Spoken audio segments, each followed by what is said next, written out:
All right, the wheels got themselves mounted and balanced today. So that part's all taken care of. Now, one thing we didn't talk about that is very important that we have not done yet and absolutely needs to be done because we had the whole front suspension apart, the whole rear suspension apart, put all new bushings and spherical bearings and all kinds of other goodies in it.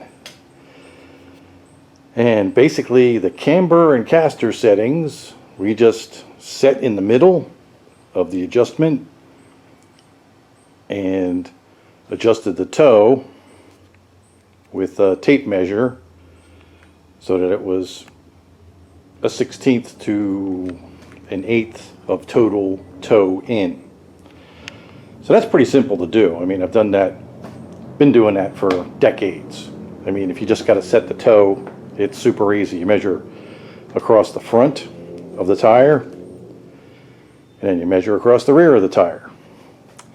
When you got it right, the rear measurement should be a 1/16 to an 1/8 inch longer than the front.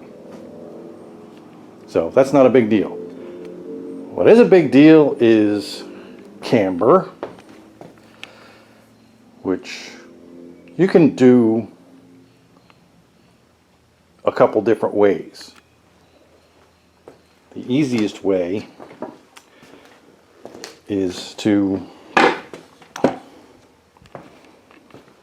put something, well, first put the car on a level surface, which we've already checked with this level and this gauge on it. And it is, the floor is very, very, very slightly pitched this way. So, I mean, it's less than, it's probably about 1/10 of a degree. So that's pretty easy to, we're probably not going to be able to adjust it that accurately, so we're not going to worry about it a whole lot. We'll take it into account though. So what you do is you assume that this wheel is in good condition and it is straight, it's not bent. So this is what we propose to do to measure the castor, the camber, and the castor too. We'll get to that later. Basically, you make sure you don't get to any lumpy part on the tire. Make sure this is level, and then you press it up against it, making sure it's flat. Then put your angle gauge there. And we're at about -2 degrees of camber. That's kind of a lot. Then just to double check yourself, do the same thing here and on the back side. You don't want to get in the middle here because the tires kind of bulged out a little bit just because the weight of the car is on it. So I like to go in the rear third and the front third of the wheel.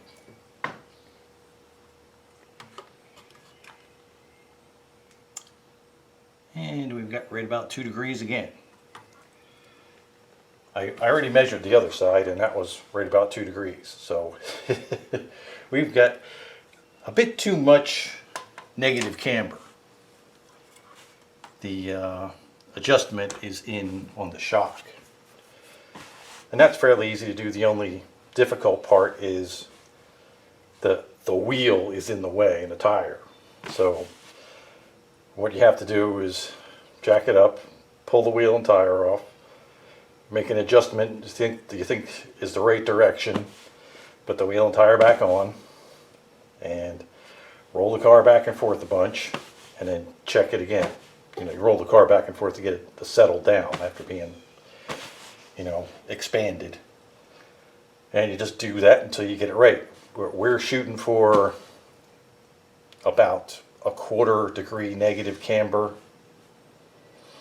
or slightly less. The next thing is more difficult to understand, but the way you measure it is basically the same way. except you have to measure the camber at two different steering angles, plus 20 degrees and minus 20 degrees. You take those two readings, camber readings in degrees, add them together, then multiply them by 1.5, and that will give you your Castor angle. Now, what we're probably going to end up doing here is, I've seen one guy do it this way and it seemed like a really good idea. Basically, he took his wheel and took something very much like this level here, set it on its side, just drew with a Sharpie a straight line, then he put a protractor on it and marked out 20 degrees to the right and 20 degrees to the left. Then he steered the steering wheel so it was at 20 degrees that way, measured the camber, steered it back, measured the camber again at the other 20 degree mark. So that's how we're gonna do it. Here's this is my old control arm here. I figured I'd show you the camber adjustment since we can demonstrate it a bit here. So this is the left side one, so basically it's the one that goes on this side. And what you have to do is, to adjust it, is get in here and loosen this nut, and then you'll be able to move this. If you look under the car, you'll see this little tab sticking down. Actually, if you look under the car right now and see it.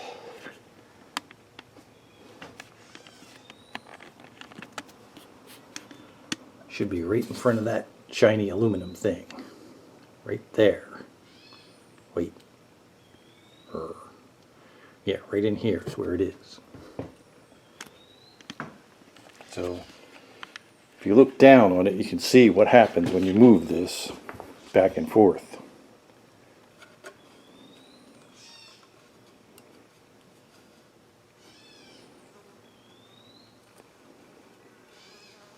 That's to the left, that's to the right, that's to the left, that's to the right. So you can see when you move this that way to the left, the ball joint moves forward. And when you turn it to the right, it pulls the ball joint back. And that moves, I mean, this is the ball joint, so the strut sits right on here.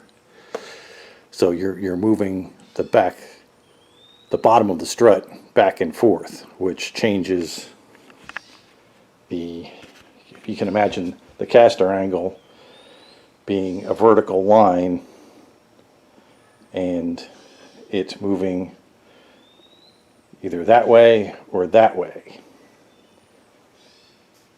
as opposed to camber, which is the wheel moving angle this way or that way. So that's the project for this weekend.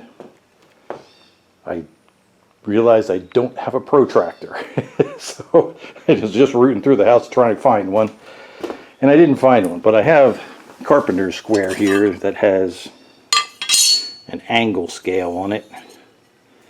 The only problem with that is these are meant to measure angles from this pivot point and go like that. So that means we're going to have to make something to clamp to the wheel and move this thing out a little bit, maybe with a piece of wood or something, so we can actually use it.